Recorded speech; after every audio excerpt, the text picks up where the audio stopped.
Non ti stringerò mai la mano. Nemmeno se un giorno dovessi entrare alla Gold Gym di Venice e trovarti lì, camuffato da spazzino col tuo spiccato accento austriaco per un prank su YouTube. Non ti pedinerei lungo la tua tratta in bici per raggiungere la palestra, non cercherei un autografo e non ti inseguirei per scattare una foto.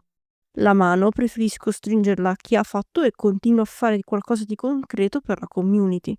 E se tu che stai guardando questo video pensi, ma chi sei per rivolgerti così a lui? Ti rispondo, hai ragione. Sono solo una persona normale, ma proprio per questo spero che attraverso la sua storia e i suoi successi tu possa guardare il tuo idolo con occhi diversi. Prima di cominciare, se vi va di supportare il canale, trovate il link del mio Ko-fi qui sotto in descrizione. Lì condivido anche un po' di retroscena e qualche spoiler sui prossimi video.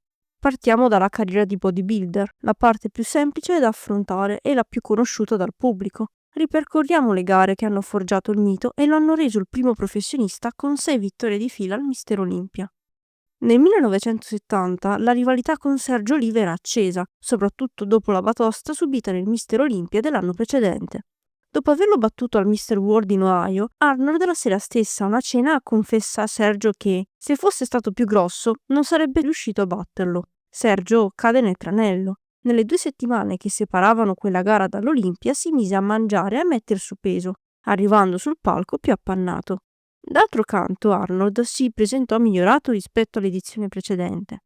I confronti tra i due sembravano non finire mai come i rotoloni regina. Pose, pose e ancora pose. Poi il colpo di grazia. Arnold gli sussurra all'orecchio. Penso basti così. Penso che sappiano già chi sarà il vincitore. Sergio annuisce e lascia il palco, ma il pubblico e i giudici percepiscono quel gesto come una risa. Aveva abboccato nuovamente all'esca, la stessa che l'aveva portato a mangiare di più 2 settimane prima. Inizia il regno di Arnold.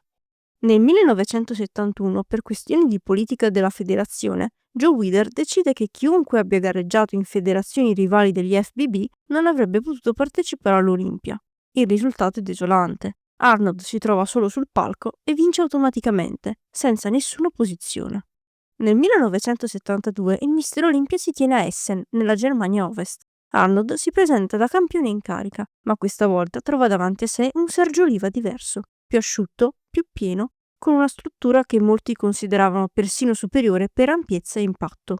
Secondo diverse testimonianze dell'epoca, il livello tra i due era estremamente ravvicinato, se non addirittura favorevole ad Oliva. Eppure, intorno alla gara, ci sono alcuni elementi che fanno sentire una certa puzza di bruciato. La maggior parte dei membri della giuria sono stati selezionati da Albert Busek, figura storicamente vicina ad Arnold, venendo meno il principio di imparzialità, per non parlare della scenografia usata in fase di prejudging, uno sfondo particolarmente scuro che enfatizzava l'incarnato e la definizione di Arnold rispetto a quella di Sergio. Non abbiamo il trucchetto psicologico del 70, né tantomeno il palco vuoto del 71. Qui abbiamo un sistema che cerca di proteggere il proprio investimento più prezioso, l'uomo su cui si stava costruendo l'espansione mediatica del bodybuilding. Arnold non era più un atleta, lui era il progetto stesso. Per le edizioni del 73 e del 74 non serve spendere troppe parole, non perché siano meno importanti, ma perché ormai il copione è sempre quello. Arnold entra, vince e se ne va. Un vero punto di svolta è il 1975. Tutti erano convinti che il suo ritiro fosse definitivo. Dopo aver perso circa 15 kg per il ruolo in Stay Hungry, film che segna ufficialmente il suo ingresso nel mondo del cinema, Arnold sembrava aver appeso il costume al chiodo. Ed è qui che entrano in scena George Butler e Charles Gaines. Vogliono trasformare il loro bestseller Pumping Iron in un film. Ma serve un protagonista, anzi, il protagonista. Serve Arnold. Lui accetta dietro un compenso che supera di gran lunga il montepremi dell'Olimpia, con appena 3 mesi per riportarsi in condizione da gara. Rispetto all'anno precedente arriva più leggero, ma rimane ancora superiore per completezza, proporzioni e presenza scenica. Nel film, Lou Ferrigno viene presentato come una minaccia imminente, il gigante pronto a spodestare il re. Dal punto di vista narrativo è perfetto. California contro Brooklyn, il numero 1 contro il giovane colosso. In realtà, agli occhi più esperti, il rivale tecnicamente più pericoloso sarebbe stato Serge Nubret, che però nel film assume un ruolo marginale. I giochi mentali che Arnold aveva usato nelle gare precedenti vengono amplificati e romanzati. Nel backstage è rilassato e ironico, gioca sporco persino col suo miglior amico, Franco Columbu. Franco is pretty smart, but Franco is a child. And when it comes to the day of the contest, I'm his father. He comes to me for advices. So it's not that hard for me to give him the wrong advices. A differenza di quanti molti possono pensare, Pumping Iron non è un semplice documentario, bensì un docudrama. Molte dinamiche vengono appositamente costruite o accentuate. Alcuni atleti vengono esclusi, altri informati tardi per presentarli in condizioni peggiori. Because this contest I was in very, very good shape 12 days ago, before. When they saw me, the day after they told me you cannot compete. They did not tell me why, so I stopped training, I stopped dieting for 12 days. I lost 12 pounds.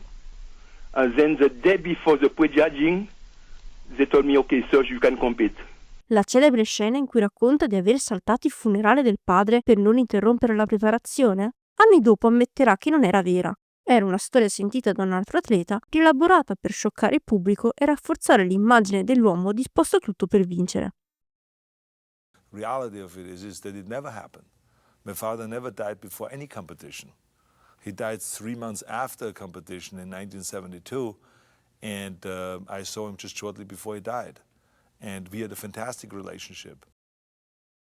Nonostante la conquista del sesto Olimpia e il suo ritiro, il suo trionfo non sta nei montepremi, anche perché il compenso del film era nettamente superiore, ma l'impatto culturale. Grazie al film, il bodybuilding esce dalla nicchia, conquistando un piccolo posto nella cultura di massa. La competizione diventa spettacolo, lo spettacolo diventa cinema, e il cinema consacra una leggenda. Poi arriva il 1980, l'edizione più controversa di tutte, e se sei arrivato fin qui, forse non ti sorprenderà più di tanto. Dopo anni nel cinema, Arnold decide di gareggiare all'ultimo momento. Il backstage è teso e il battibecco con Menzer ne è la prova. La sua condizione non era più quella dei tempi d'oro, non appariva più invincibile e sicuro come un tempo. Eppure ignora contestazioni, posa come gli pare e ignora gli inviti espliciti da parte dei giudici a lasciare il palco. Tricep pose, please.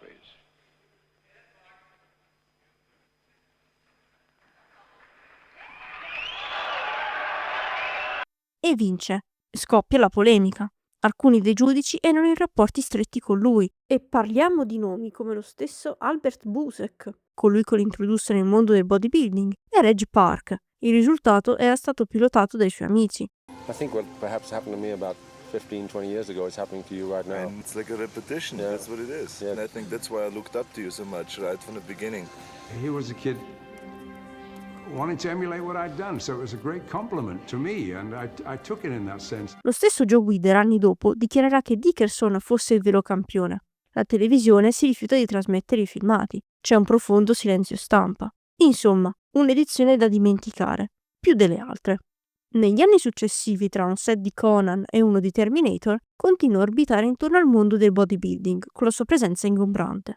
Nel 1981 supporta il suo caro amico Columbu, a cui ricordiamo ha sempre dato degli ottimi consigli, a vincere Mister Olympia, mentre nel 1982 segnala ai giudici l'infortunio di Tom Platz al bicipite, penalizzando il suo posizionamento. I went to the 82 Olympia in London. I could hide it perfectly. Nobody knew it happened, but I made the mistake of telling somebody. I told Arnold, and Arnold told the judge, and this judge told that judge. So when I went on stage, Tom, can you walk forward, please? Can you show me your left bicep? Oh my God. Okay, it's over. I can't hide it.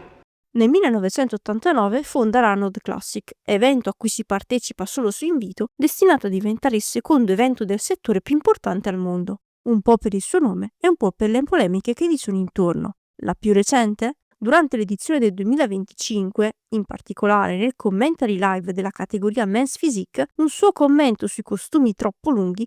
They also have really well-developed thighs, a lot of those guys. So I don't know why they make them wear those long shorts. To me, it's bogus. Scatena polemiche al punto che il vincitore, Alil Bilal, annuncia in svariati podcast e interviste il boicottaggio futuro dell'evento. Le motivazioni sono molteplici, dal poco tempo per prepararsi alla gara, al nessun rimborso per spese e spostamenti, oltre al montepremi ridotto all'osso tra tasse e conversioni di valuta. E, infine, c'è anche da segnalare il continuo sminuire della categoria. And let me tell you why I would never do bodybuilding or classic. It's not because I don't have legs, so I don't want to show my legs. There's a different reason. First of all, I'm Muslim, okay? If I take off my pants completely and I show my glutes and everything else, I go back to Afghanistan. It's going to be a different story for me. First of all, they're never going to show me on a live TV with me wearing a G-string, or what do you call it, this thing, right? In Muslim culture, we're not allowed to see a man's like private parts, right? You said that it was actually 25,000. You only got 14,000 out of that? 14,700, just to be correct. They made their own taxes system. I don't know how they calculated it. They took out taxes and everything, and I still didn't receive the money, by the way. I hope I will receive it. So that's all I'm left with, and I hope I don't have to pay taxes from this at the end of the year. Second place only got 7,000, 25 to 7,000. So you. Nel contesto del bodybuilding agonistico però c'è un ultimo aspetto che non può essere ignorato, l'integrazione speciale. A differenza di oggi, dove l'utilizzo di determinate sostanze è illegale e stigmatizzato, negli anni in cui gareggiava Arnold era consentito. E non solo, tra gli atleti, seppur con molte riserve, ci si scambiava informazioni sui protocolli utilizzati. Era un ambiente diverso, forse meno ipocrita, ma sicuramente con meno cameratismo rispetto ad oggi. Inoltre, molte di queste sostanze potevano essere acquistate in farmacia con prescrizione medica a poco prezzo, garantendo una qualità controllata e una provenienza certa. Un contesto lontanissimo da quello attuale, dove spesso non si conosce nemmeno l'origine di ciò che viene assunto. Mettendo insieme diverse fonti, tra testimonianze di contemporanei, interviste ed alcuni passaggi di suoi libri, emerge con chiarezza cosa utilizzasse: una fiala a settimana di Deca e dalle 2 alle 4 compresse di Dianabol. The answer is yes. We talked about it very openly. I mean, anyone that was asked, he says, you take steroids? Yeah, I take 3 Dianabol a day. Or someone else would say, I would take this, and that. It was not an illegal thing. Va anche detto che all'epoca il panorama delle sostanze che circolavano era limitato: testosterone, primobolan, Deca, Dianabol e Anavar. Poche molecole, costi accessibili e dosaggi che, se confrontati con i cocktail odierni, risultano ridicoli. Forse era la qualità dei prodotti, o la loro facile reperibilità, o perché si concentravano su fattori più importanti come allenamento e alimentazione. Diciamocela tutta, Arnold sul palco non ha sempre giocato pulitissimo, tra giochi mentali, sceneggiate napoletane e scenografia modificata all'ultimo minuto.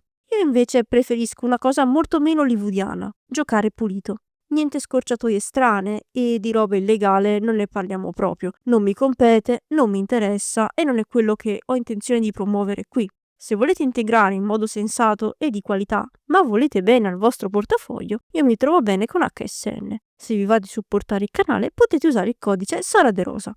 E se pensi che la storia sia finita qui, in realtà siamo solo all'inizio, perché il bodybuilder è solo una parte del personaggio. C'è l'imprenditore, c'è l'attore e c'è il politico. E il discorso si farà ancora più interessante.